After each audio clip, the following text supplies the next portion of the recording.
श्री कृष्ण गोविंद हरि मुरारी, हे नाथ नारायण वासुदेवा। हरे कृष्णा। आप सभी भक्तों का हमारे चैनल आध्यात्मिक सागर में हार्दिक स्वागत है। आप सभी का बहुत बहुत धन्यवाद। हमारे चैनल पर पौष मास महात्म्य की कथाएं और अन्य कथाएं आपने नियम से सुनी, उन्हें लाइक किया और अपने कमेंट्स भी किए। उम्मीद करती हूँ कि माघ मास महात्म्य की कथाओं को भी आप इसी तरह अपना प्यार देंगे और इन कथाओं को भी लगातार संपूर्ण रूप से सुनेंगे। तो आइए आज से शुभारंभ करते हैं माघ मास महात्म्य का अध्याय 1। प्रेम से बोलिए भगवान श्री गणेश जी की जय। बोलिए लक्ष्मी नारायण भगवान जी की जय। माघ का महीना सबसे पहले माद का महीना था, जो बाद में माघ शब्द हो गया। माद शब्द का संबंध भगवान श्री कृष्ण के एक स्वरूप माधव से है। इस महीने को अत्यंत ही पवित्र महीना माना जाता है। माघ महीने में संगम पर कल्पवास किया जाता है, जिससे भक्तों के शरीर और आत्मा का नवीनीकरण हो जाता है। माघ मास में तुलसी जी का पूजन करने से सभी पुण्यों की प्राप्ति होती है। इस मास में गरीब और जरूरतमंदों को कंबल और गर्म कपड़ों का दान करना चाहिए। इसके अलावा माघ के महीने में काले तिल, अन्न, वस्त्र और धन का दान भी फलदायी होता है।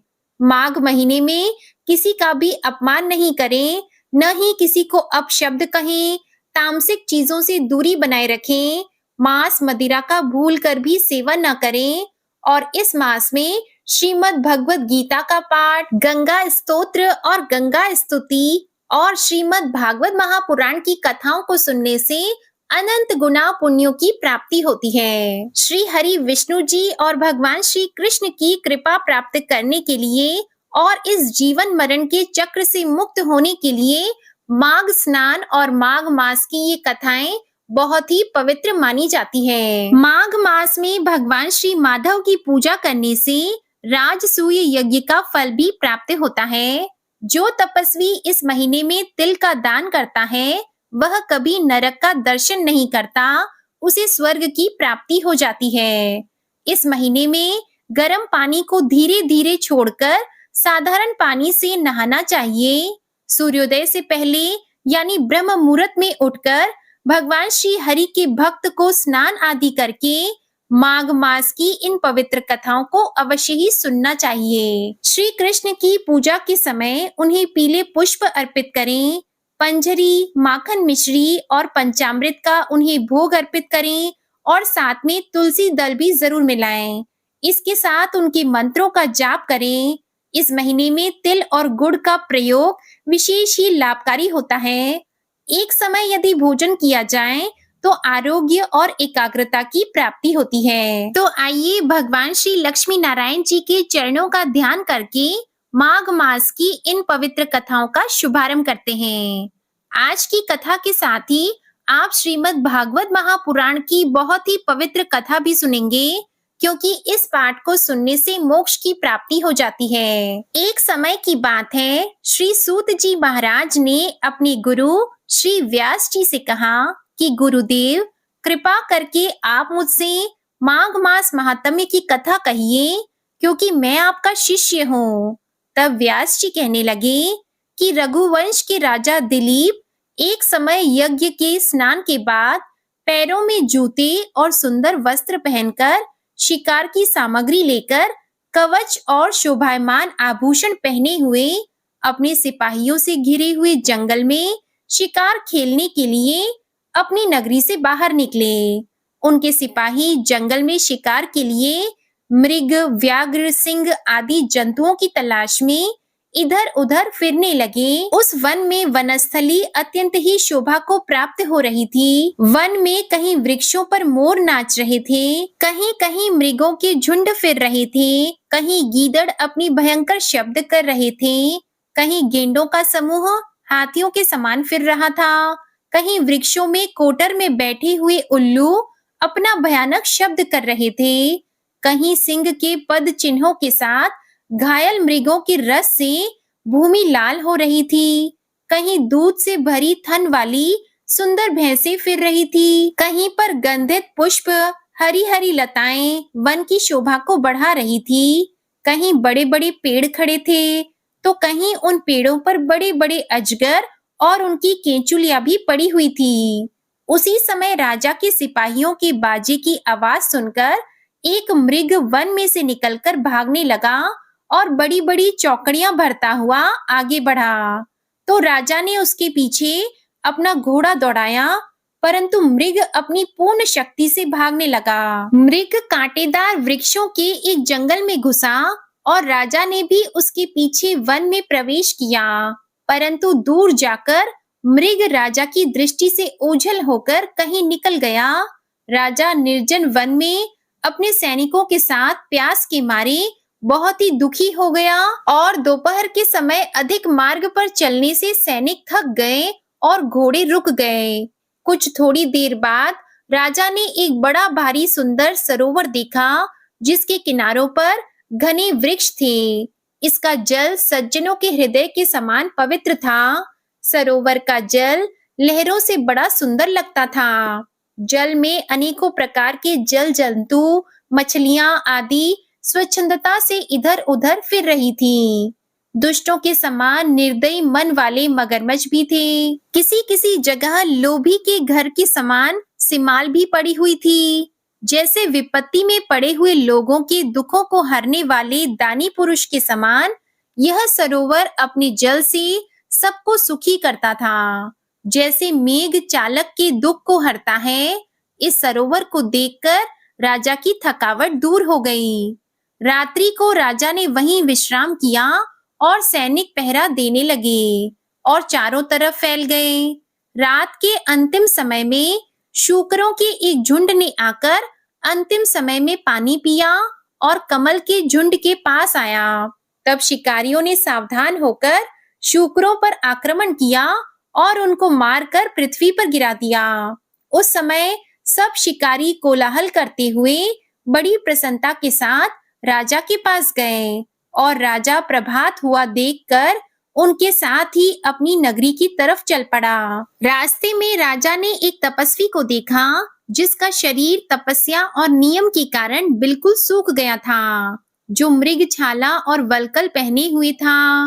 राजा ने ऐसे घोर तपस्वी को देखकर बड़े आश्चर्य से उसको प्रणाम किया और हाथ जोड़कर खड़ा हो गया। तब तपस्वी ने राजा को कहा कि हे राजन, इस पुण्य शुभ माघ मास में इस सरोवर को छोड़कर तुम यहाँ से क्यों जाने की इच्छा करते हो? तब राजा कहने लगा कि महात्मन, मैं तो माघ मास में स्नान के फल को कुछ भी नहीं जानता। कृपा करके आप विस्तार पूर्वक मुझे बताइए। राजा के ऐसे वचनों को सुनकर तपस्वी ने जो कुछ भी आगे कहा, इसका वर्णन आप अगले अध्याय में सुनेंगे।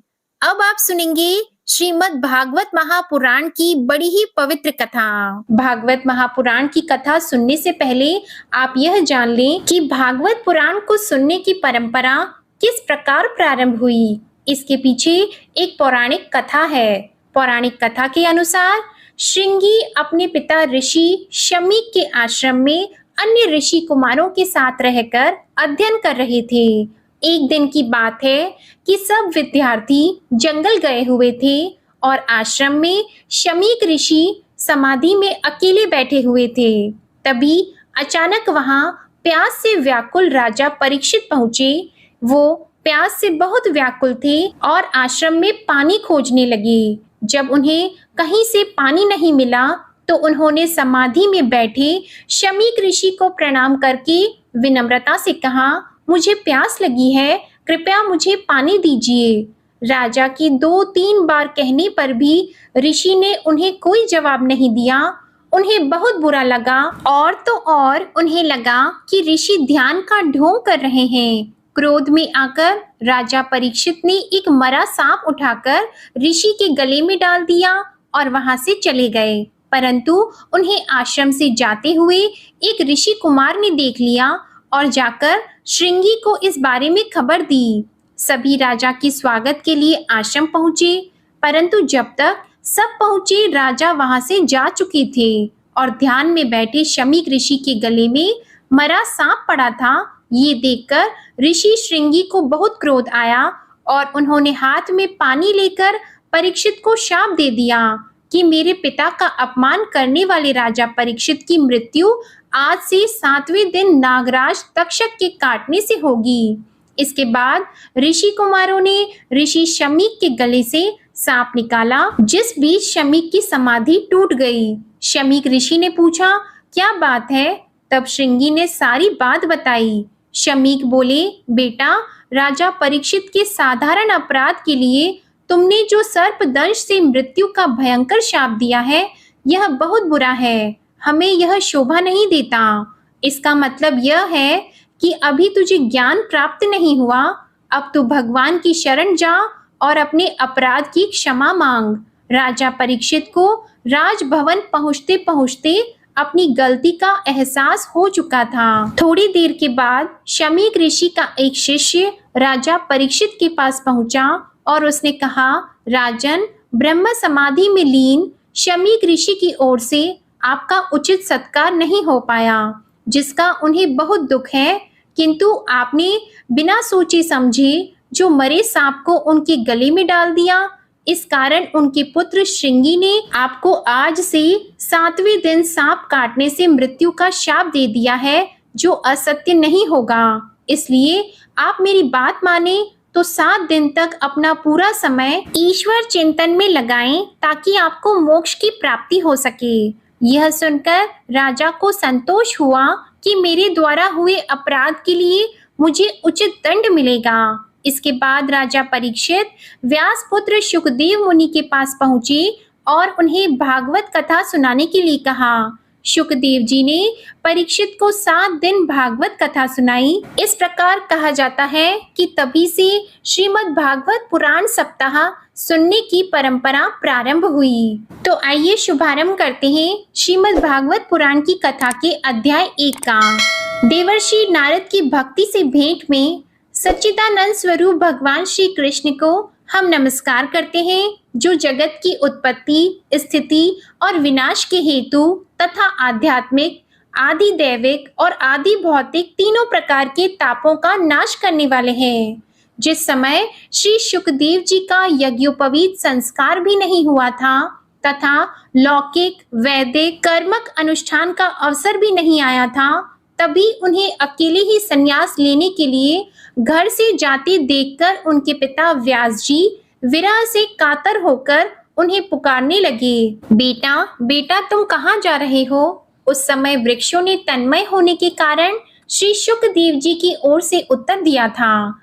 ऐसे सर्वभूत हृदय स्वरूप श्री शुकदेव मुनि को मैं नमस्कार करता हूँ। एक बार भगवत कथा अमृत का रस स्वादन करने में कुशल मुनिवर शौनक जी ने नैमिषारण्य क्षेत्र में विराजमान महामती सूत जी को नमस्कार करके उनसे पूछा। शौनक जी बोले, सूत जी, आपका ज्ञान अज्ञान अंधकार को नष्ट करने के लिए करोड़ों सूर्यों के समान है। आप हमारे कानों के लिए रसायन अमृत स्वरूप सार गर्भित कथा कहिए। भक्ति, ज्ञान और वैराग्य से प्राप्त होने वाले महान विवेक की वृद्धि किस प्रकार होती है तथा वैष्णव लोग किस तरह इस माया मोह से अपना पीछा छुड़ाते हैं। इस घोर कली काल में जीव आसुरी स्वभाव के हो गए हैं। विविध क्लेशों से आक्रांत इन जीवों को शुद्ध दैवी शक्ति संपन्न बनाने का सर्वश्रेष्ठ उपाय क्या है?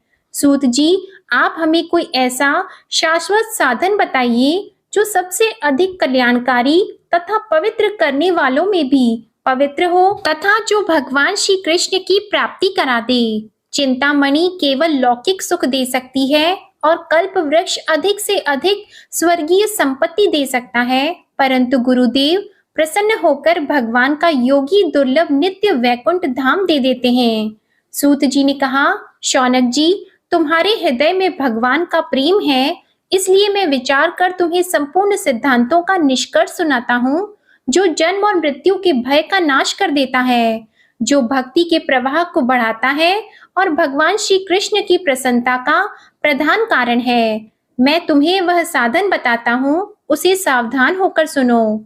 श्री शुकदेव जी ने कलयुग में जीवों के काल रूपी सर्प के मुख का ग्रास होने के त्रास का आत्यंतिक नाश करने के लिए श्रीमद् भागवत शास्त्र का प्रवचन किया है।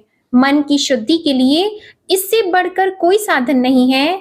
जब मनुष्य के जन्म जन्मांतर का पुण्य उदय होता है, तभी उसे इस भागवत शास्त्र की प्राप्ति होती है। जब शुकदेव जी राजा परीक्षित को यह कथा सुनाने के लिए सभा में विराजमान हुए, तब देवता लोग उनके पास अमृत का कलश लेकर आए।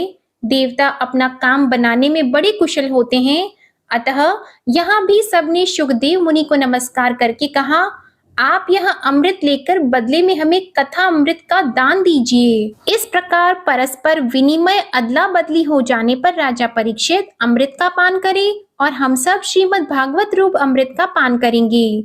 इस संसार में कहाँ कांच और कहाँ महामूल्य मणि और कहाँ सुधा और कहाँ कथा। श्री शुकदेव जी ने यह सोचकर उस समय देवताओं की हंसी उड़ा दी। उन्हें भक्ति शून्य कथा का अनधिकारी जानकर कथा अमृत का दान नहीं किया। इस प्रकार यह श्रीमद् भागवत की कथा देवताओं को भी दुर्लभ है। पूर्व काल में श्रीमद् भागवत के श्रवण से ही राजा परीक्षित की मुक्ति देखकर ब्रह्मा जी को भी बड़ा आश्चर्य हुआ था। उन्होंने सत्यलोक में तराजू बांधकर सब साधनों को तोला। अन्य सभी साधन तोल में हल्के पड़ गए। अपने महत्व के कारण श्रीमद् भागवत ही सबसे भारी रहा। यह देखकर सभी ऋषियों को बड़ा विस्मय हुआ। उन्होंने कलयुग में इस भगवत रूप भागवत शास्त्र को ही पढ़ने सुनने से तत्काल मोक्ष देने वाला निश्चय किया।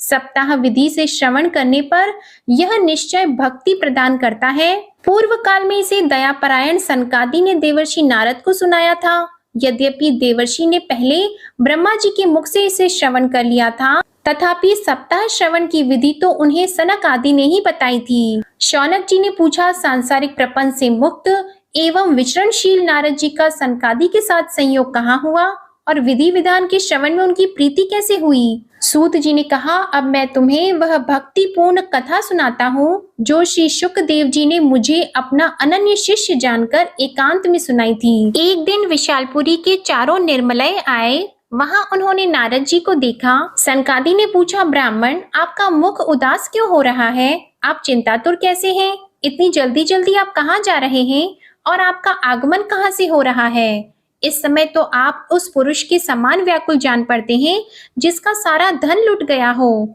आप जैसे आसक्ति रहित पुरुषों के लिए यह उचित नहीं है। इसका कारण बताइए। तब नारद जी ने कहा, मैं सर्वोत्तम लोक समझकर पृथ्वी में आया था। यहाँ पुष्कर, प्रयाग, काशी आदि तीर्थों में इधर उधर विचरता रहा, किंतु मुझे कहीं भी मन को संतोष देने वाली शांति नहीं मिली। इस समय अधर्म के सहायक कलयुग ने सारी पृथ्वी को पीड़ित कर रखा है। अब यहाँ सत्य, तप, शौच अर्थात बाहर और भीतर की पवित्रता, दया, दान आदि कुछ भी नहीं है। बेचारे जीव केवल अपना पेट पालने के लिए लगे हुए हैं। वे असत्यभाषी, आलसी, मंदबुद्धि, भाग्यहीन, उपद्रवग्रस्त हो गए हैं।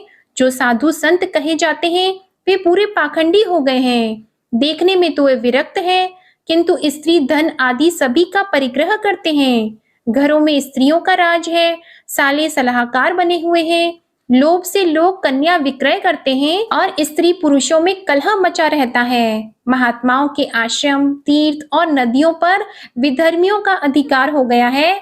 उन दुष्टों ने बहुत से देवालय भी नष्ट कर दिए हैं। इस समय यहाँ न कोई योगी है, न सिद्ध है, न ज्ञानी है और न सत्कर्म करने वाला है। सारे साधन इस समय कली रूप दावानल से जलकर भस्म हो गए हैं। इस तरह कलयुग के दोष देखता और पृथ्वी पर विचरता हुआ मैं यमुना जी के तट पर पहुंचा, जहां भगवान श्री कृष्ण की अनेकों लीलाएं हो चुकी हैं। मुनिवरों सुनिए, वहां मैंने एक बड़ा आश्चर्य देखा। वहां एक युवती स्त्री खिन्न मन से बैठी थी। उसके पास दो वृद्ध पुरुष अचेत अवस्था में पड़े जोर जोर से सांस ले रहे थे। वह तरुणी उनकी सेवा करती हुई कभी उन्हें चेत कराने का प्रयत्न करती और कभी उनके आगे रोने लगती थी। वह अपने शरीर के रक्षक परमात्मा को दशों दिशाओं में देख रही थी। उसके चारों ओर सैकड़ों स्त्रियां उसे पंखा झल रही थी और बार बार समझाती जाती थी। दूर से यह सब चरित्र देखकर मैं कौतूहलवश उसके पास चला गया। मुझे देखकर वह युवती खड़ी हो गई और बड़ी व्याकुल होकर कहने लगी। युवती ने कहा, अजी महात्मा जी, क्षण भर ठहर जाइए और मेरी चिंता को भी नष्ट कर दीजिए। आपका दर्शन तो संसार के सभी पापों को सर्वथा नष्ट कर देने वाला है। आपके वचनों से मेरे मन को बहुत कुछ शांति हो जाएगी। मनुष्य का जब बड़ा भाग्य होता है तभी आपके दर्शन हुआ करते हैं। नारद जी कहते हैं, तब मैंने उस स्त्री से पूछा, देवी तुम कौन हो? ये दोनों पुरुष तुम्हारे क्या हैं? और तुम्हारे पास ये कमल नयनी देवियां कौन हैं? तुम हमें विस्तार से अपने दुख का कारण बताओ। तब युवती ने कहा, मेरा नाम भक्ति है। ये जान और वैराग्य नामक मेरे पुत्र हैं। समय के फेर से ही ये ऐसे जर्जर हो गए हैं। ये देवियां गंगा जी आदि नदियां हैं। ये सब मेरी सेवा करने के लिए ही आई हैं। इस प्रकार साक्षात देवियों के द्वारा सेवित होने पर भी मुझे सुख शांति नहीं है। तपोधन, अब ध्यान देकर मेरा वृतांत सुनिए। मेरी कथा वैसे तो प्रसिद्ध है, फिर भी उसे सुनकर आप मुझे शांति प्रदान करें। मैं द्रविड़ देश में उत्पन्न हुई, कर्नाटक में बढ़ी, कहीं कहीं महाराष्ट्र में सम्मानित हुई, किंतु गुजरात में मुझको युद्धापे ने आ घेरा। यहाँ घोर कलयुग के प्रभाव से पाखंडियों ने मुझे अंग भंग कर दिया। चिरकाल तक यह अवस्था रहने के कारण मैं अपने पुत्रों के साथ दुर्बल और निस्तेज हो गई। अब जब से मैं वृंदावन आई हूँ तब से पुनः परम सुंदरी सुरूपवती नवयुक्त हो गई हूँ, किंतु सामने पड़े हुए ये दोनों मेरे पुत्र थके मांदे दुखी हो रहे हैं। अब मैं यह स्थान छोड़कर अन्यत्र जाना चाहती हूँ। ये दोनों बूढ़े हो गए हैं, इसी दुख से मैं दुखी हूँ। मैं तरुणी क्यों और ये मेरे दोनों पुत्र यूं क्यों? हम तीनों साथ साथ रहने वाले हैं, फिर यह विपरीतता क्यों? होना तो यह चाहिए कि माता बूढ़ी हो और पुत्र तरुण। इसी से मैं आश्चर्यचकित चित्त से अपनी इस अवस्था पर शोक करती रहती हूँ। आप परम बुद्धिमान एवं योग निधि हैं, इसका क्या कारण हो सकता है, बताइए। नारद जी ने कहा, साध्वी, मैं अपने हृदय में ज्ञान दृष्टि से तुम्हारे संपूर्ण दुख का कारण देखता हूँ। तुम्हें विषाद नहीं करना चाहिए। श्री हरि तुम्हारा कल्याण करेंगे। तब सूत जी कहते हैं, मुनिवर नारद जी ने एक क्षण में ही उसका कारण जानकर कहा। नारद जी ने कहा, हे देवी, सावधान होकर सुनो। यह दारुण कलयुग है। इसी से इस समय सदाचार, योग मार्ग और तप आदि सभी लुप्त हो गए हैं। लोग शठता और दुष्कर्म में लगकर अघासुर बन रहे हैं। संसार में जहां देखो वहीं सत्पुरुष दुख से म्लान है और दुष्ट सुखी हो रहे हैं। इस समय जिस बुद्धिमान पुरुष का धैर्य बना रहे वही बड़ा ज्ञानी या पंडित है। पृथ्वी क्रमशः प्रतिवर्ष शेष जी के लिए भार रूप होती जा रही है। अब यह छूने योग्य तो क्या, देखने योग्य भी नहीं रह गई और न इसमें कहीं मंगल ही दिखाई देता है। अब किसी को पुत्रों के साथ तुम्हारा दर्शन भी नहीं होता। विषय अनुराग के कारण अंधे बने हुए जीवों से उपेक्षित होकर तुम जर्जर हो रही थी। वृंदावन के संयोग से तुम फिर नवीन तरुणी हो गई हो। अतः यह वृंदावन धाम धन्य है जहाँ भक्ति सर्वत्र नृत्य कर रही है।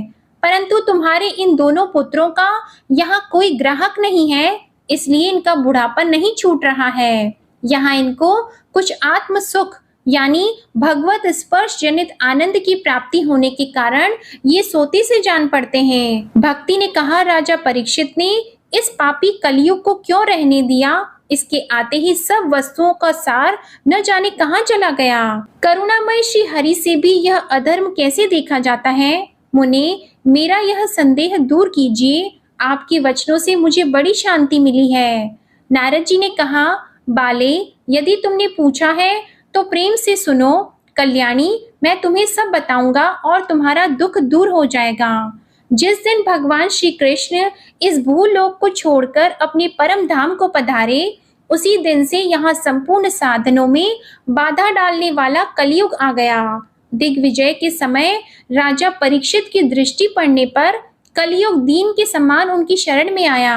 भ्रमर के समान सारग्राही राजा ने यह निश्चय किया कि इसका वध मुझे नहीं करना चाहिए, क्योंकि जो फल तपस्या, योग एवं समाधि से भी नहीं मिलता, कलयुग में वही फल श्री हरि कीर्तन से ही भली भांति मिल जाता है। इस प्रकार सारहीन होने पर भी उसे इस एक ही दृष्टि से सार युक्त देखकर उन्होंने कलयुग में उपमुख लिए ही इसे रहने दिया था। इस समय लोगों के कुकर्म में प्रवृत्त होने के कारण सभी वस्तुओं का सार निकल गया है और पृथ्वी के सारे पदार्थ बीजहीन भूसों के समान हो गए हैं। मन पर काबू न होने के कारण तथा लोभ, दंभ और पाखंड का आश्रय लेने के कारण एवं शास्त्र का अभ्यास न करने से ध्यान योग का फल मिट गया है। सूत जी कहते हैं, शौनक जी, इस प्रकार देवर्षि नारद के वचन सुनकर भक्ति को बड़ा आश्चर्य हुआ। फिर उसने जो कुछ कहा उसे सुनिए। भक्ति ने कहा, देवर्षि, आप धन्य हैं। मेरा बड़ा सौभाग्य था जो आपका समागम हुआ।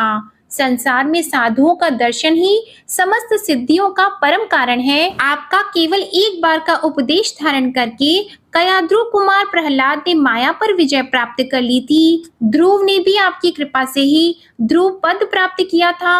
आप सर्व मंगलमय और साक्षात श्री ब्रह्मा जी के पुत्र हैं। मैं आपको नमस्कार करती हूँ। नारद जी ने कहा, बाली, तुम व्यर्थ ही अपने को क्यों खेद में डाल रही हो? अरे, तुम इतनी चिंतातुर क्यों हो? भगवान श्री कृष्ण के चरण कमलों का चिंतन करो। उनकी कृपा से तुम्हारा सारा दुख दूर हो जाएगा। जिन्होंने कौरवों के अत्याचार से द्रौपदी की रक्षा की थी और गोप सुंदरियों को सनाथ किया था, वे श्री कृष्ण कहीं चले थोड़ी ही गए हैं। फिर तुम तो भक्ति हो और सदा उन्हें प्राणों से भी प्यारी हो। तुम्हारे बुलाने पर तो भगवान नीचों के घर में भी चले जाते हैं। सत्य, त्रेता और द्वापर, इन 3 युगों में ज्ञान और वैराग्य मुक्ति के साधन थे, किंतु कलयुग तो केवल भक्ति ही ब्रह्म सायुज्य अर्थात मोक्ष की प्राप्ति कराने वाली है। यह सोचकर ही परमानंद चिन्ह मूर्ति ज्ञान स्वरूप श्री हरि ने अपने सत स्वरूप से तुम्हें रचा है। तुम साक्षात श्री कृष्ण चंद्र की प्रिया और परम सुंदरी हो। एक बार जब तुमने हाथ जोड़कर पूछा था कि मैं क्या करूं, तब भगवान ने तुम्हें यही आज्ञा दी थी कि मेरे भक्तों का पोषण करो। तुमने भगवान की वह आज्ञा स्वीकार कर ली। इससे तुम पर श्री हरि बहुत प्रसन्न हुए और तुम्हारी सेवा करने के लिए मुक्ति को तुम्हें दासी के रूप में दे दिया और इन ज्ञान वैराग्य को पुत्रों के रूप में। तुम अपने साक्षात स्वरूप से वैकुंठ धाम होकर पोषण करती हो। भूलोक में तो तुमने उनकी पुष्टि के लिए केवल छाया रूप धारण कर रखा है। तब तुम मुक्ति, ज्ञान और वैराग्य को साथ लिए पृथ्वी तल पर आई और सत्य युग से द्वापर पर्यंत बड़े आनंद से रही। कलयुग में तुम्हारी दासी मुक्ति पाखंड रूप रोग से पीड़ित होकर क्षीण होने लगी थी, इसलिए वह तो तुरंत ही तुम्हारी आज्ञा से वैकुंठ लोक को चली गई। इस लोक में भी तुम्हारे स्मरण करने से ही वह आती है और फिर चली जाती है, किंतु इन ज्ञान वैराग्य को तुमने पुत्र मानकर अपने पास ही रख छोड़ा है। फिर भी कलयुग में इनकी अपेक्षा होने के कारण तुम्हारे ये पुत्र उत्साहहीन और वृद्ध हो गए हैं। फिर भी तुम चिंता न करो, मैं इनके नव जीवन का उपाय सोचता हूँ। सुमुखी, कली के समान कोई भी युग नहीं है। इस युग में मैं तुम्हें घर घर में प्रत्येक पुरुष के हृदय में स्थापित कर दूंगा। देखो, अन्य सब धर्मों को दबाकर और भक्ति विषयक महोत्सवों को आगे रखकर यदि मैंने लोक में तुम्हारा प्रचार न किया तो मैं श्री हरि का दास नहीं। इस कलयुग में जो जीव तुमसे युक्त होंगे वे पापी होने पर भी बेखटके भगवान श्री कृष्ण के अभय धाम को प्राप्त होंगे। जिनके हृदय में निरंतर प्रेम रूपिणी भक्ति निवास करती है, वे शुद्ध अंतःकरण पुरुष स्वप्न में भी यमराज को नहीं देखते। जिनके हृदय में भक्ति महारानी का निवास है, उन्हें प्रेत, पिशाच, राक्षस या दैत्य आदि स्पर्श करने में भी समर्थ नहीं हो सकते।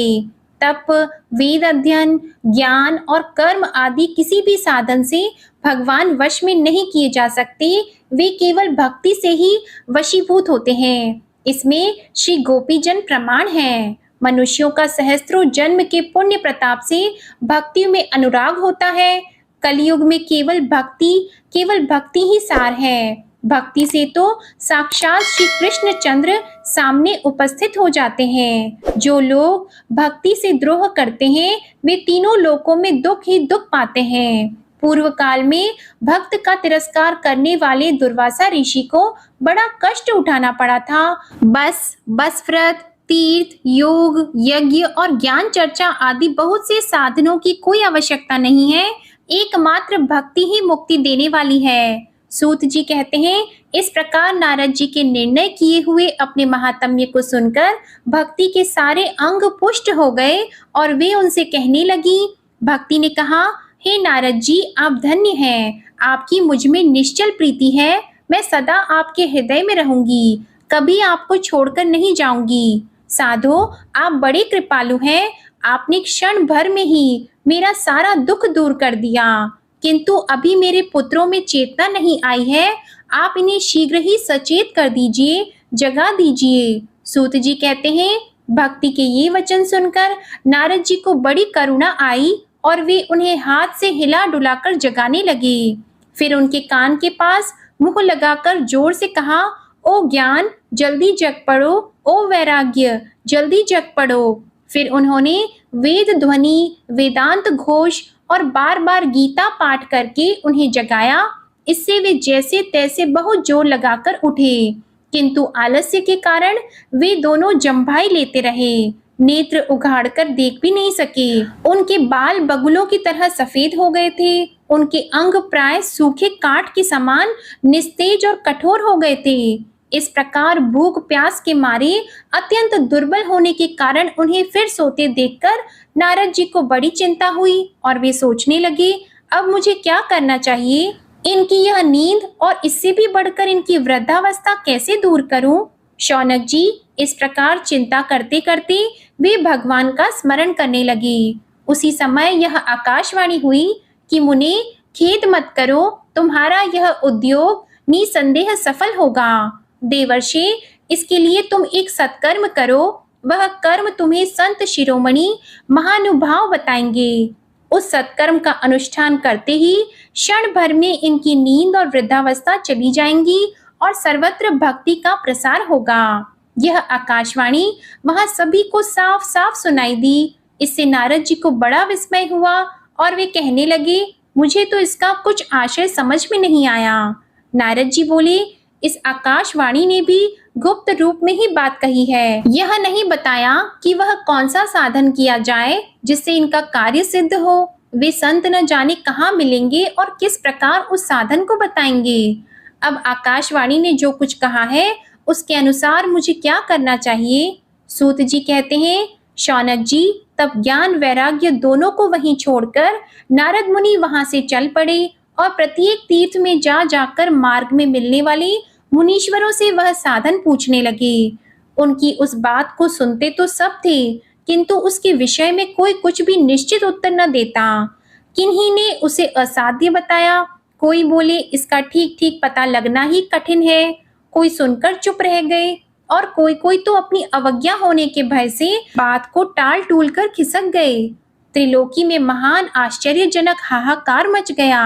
लोग आपस में कानाफूसी करने लगे। भाई, जब वेद ध्वनि, वेदांत घोष और बार बार गीता पाठ सुनाने पर भी भक्ति, ज्ञान और वैराग्य ये तीनों नहीं जगाए जा सके, तब और कोई उपाय नहीं है। स्वयं योगीराज नारद को भी जिसका ज्ञान नहीं है उसे दूसरे संसारी लोग कैसे बता सकते हैं? इस प्रकार जिन जिन ऋषियों से इसके विषय में पूछा गया, उन्होंने निर्णय करके यही कहा कि यह बात दुस्साध्य है। तब नारद जी बहुत चिंतातुर हुए और बद्रीवन में आए। ज्ञान वैराग्य को जगाने के लिए वहां उन्होंने यह निश्चय किया कि मैं तप करूंगा। इसी समय उन्हें अपने सामने करोड़ों सूर्यों के समान तेजस्वी सनकादि मुनीश्वर दिखाई दिए। उन्हें देखकर वे मुनिश्रेष्ठ कहने लगे। नारद जी ने कहा, महात्माओं, इस समय बड़े भाग्य से मेरा आप लोगों के साथ समागम हुआ है। आप मुझ पर कृपा करके शीघ्र ही वह साधन बताइए। आप सभी लोग बड़े योगी, बुद्धिमान और विद्वान हैं। आप देखने में 5-5 वर्ष के बालक से जान पड़ते हैं, किंतु हैं पूर्वजों के भी पूर्वज। आप लोग सदा वैकुंठ धाम में निवास करते हैं, निरंतर हरि कीर्तन में तत्पर रहते हैं, भगवत वल्ली अमृत का रसवादन कर सदा उसी में उन्मत्त रहते हैं और एकमात्र भगवत कथा ही आपके जीवन का आधार है। हरि शरणम, भगवान ही हमारे रक्षक है। यह मंत्र सर्वदा आपके मुख में रहता है। इसी से काल प्रेरित वृद्धावस्था भी आपको बाधा नहीं पहुंचाती। पूर्व काल में आपके भूभृंग मात्र से भगवान विष्णु के द्वारपाल जय और विजय तुरंत पृथ्वी पर गिर गए थे और फिर आपकी ही कृपा से वे पुनः वैकुंठ लोक पहुंच गए। धन्य है इस समय आपका दर्शन, बड़े सौभाग्य से ही हुआ है।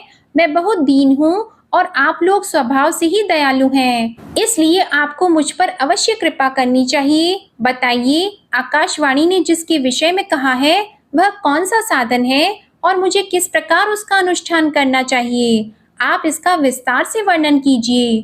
भक्ति, ज्ञान और वैराग्य को किस प्रकार सुख मिल सकता है और किस तरह इनकी प्रेम पूर्वक सब वर्णों में प्रतिष्ठा की जा सकती है? सनकादि ने कहा, देवर्षि आप चिंता न करें, मन में प्रसन्न हो। उनके उद्धार का एक एक सरल उपाय पहले से ही विद्यमान है। नारद जी, आप धन्य हैं, आप विरक्तों के शिरोमणि हैं। श्री कृष्ण दासों के शाश्वत पथ प्रदर्शक एवं भक्ति योग के भास्कर हैं। आप भक्ति के लिए जो उद्योग कर रहे हैं, यह आपके लिए कोई आश्चर्य की बात नहीं समझनी चाहिए। भगवान के भक्त के लिए तो भक्ति की सम्यक स्थापना करना सदा उचित ही है। ऋषियों ने संसार में अनेकों मार्ग प्रकट किए हैं, किंतु वे सभी कष्ट साध्य हैं और परिणाम में प्रायः स्वर्ग की ही प्राप्ति कराने वाले हैं। अभी तक भगवान की प्राप्ति कराने वाला मार्ग तो गुप्त ही रहा है। उसका उपदेश करने वाला पुरुष प्रायः भाग्य से ही मिलता है। आपको आकाशवाणी ने जिस सत्कर्म का संकेत किया है उसे हम बताते हैं। आप प्रसन्न और समाहित चित्त होकर सुनिए। नारद जी, द्रव्य यज्ञ, तपो यज्ञ, योग यज्ञ और स्वाध्याय रूप ज्ञान यज्ञ, ये सब तो स्वर्ग आदि की प्राप्ति कराने वाले कर्म की ही ओर संकेत करते हैं।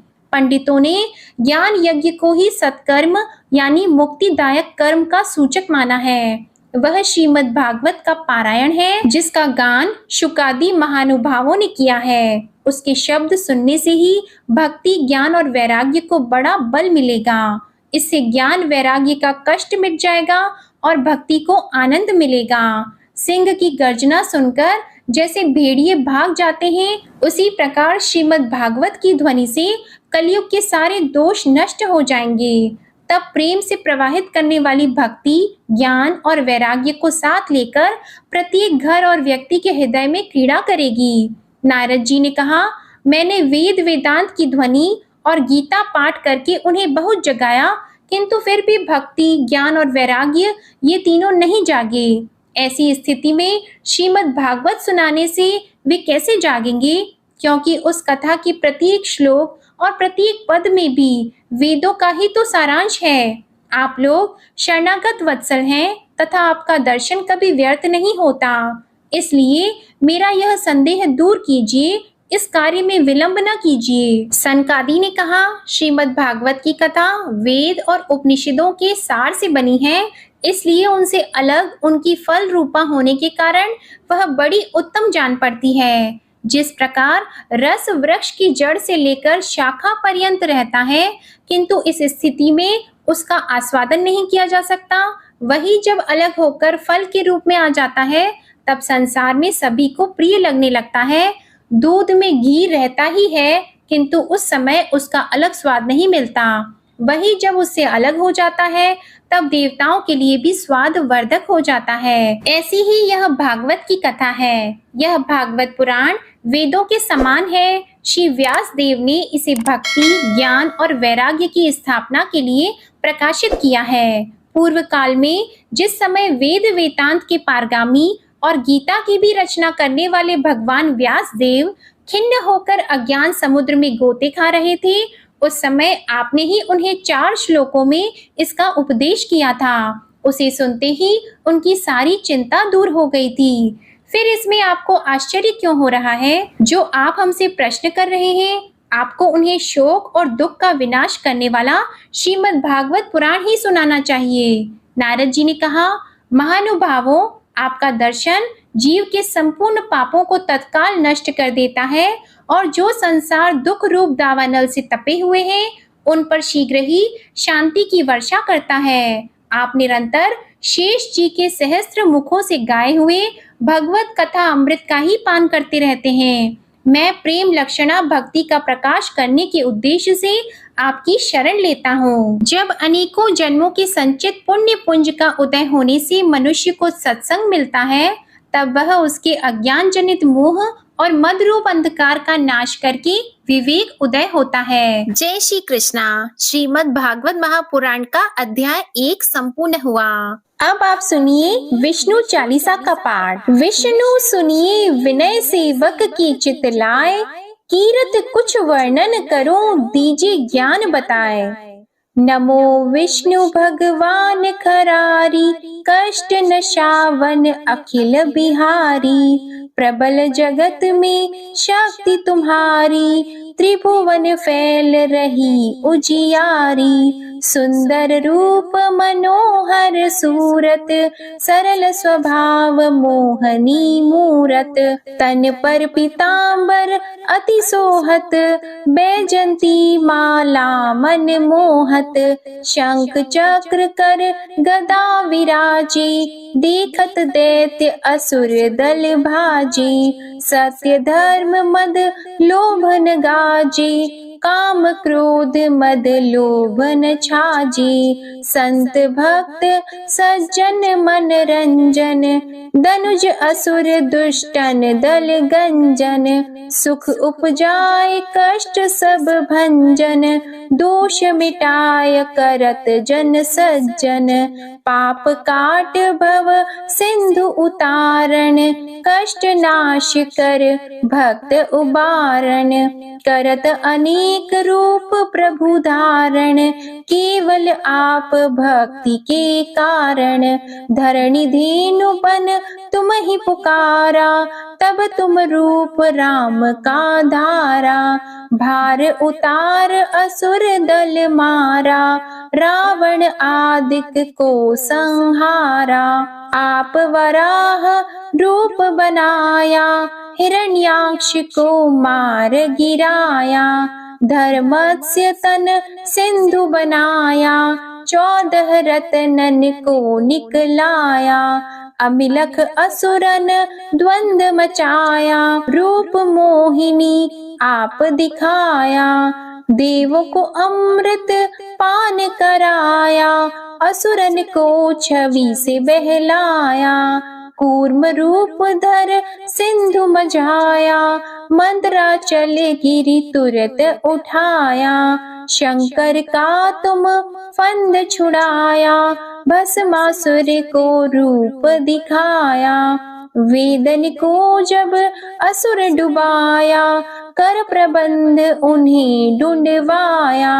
मोहित बन कर खल ही नचाया, उस ही कर से भस्म कराया।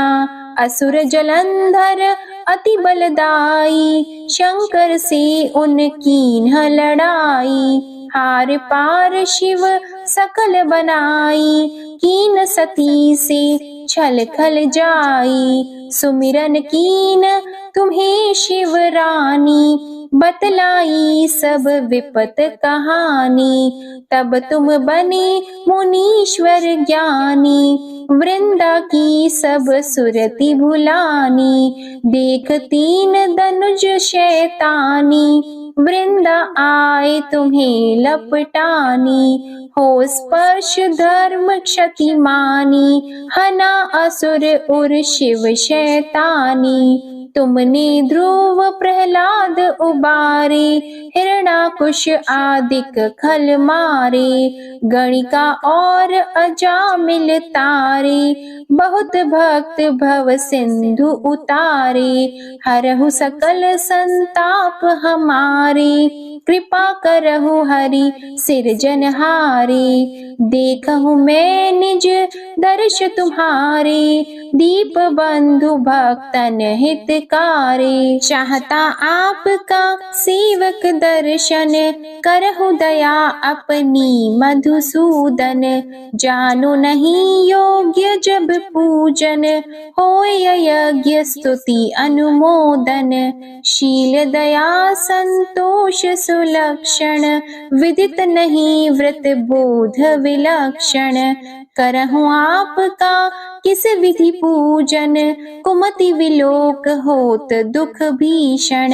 करहूँ प्रणाम कौन विधि सुमिरन, कौन भांति मैं करहूँ समर्पण। सुर मुनि करत सदा सेवकाई, हर्षित रहत परम गति पाई। दीन दुखिन पर सदा सहाई, निज जन जान लेव अपनाई। पाप दोष संताप नशाओ, भव बंधन से मुक्त कराओ। सुत संपत्ति दे सुख उपजाओ, निज चरणन का दास बनाओ।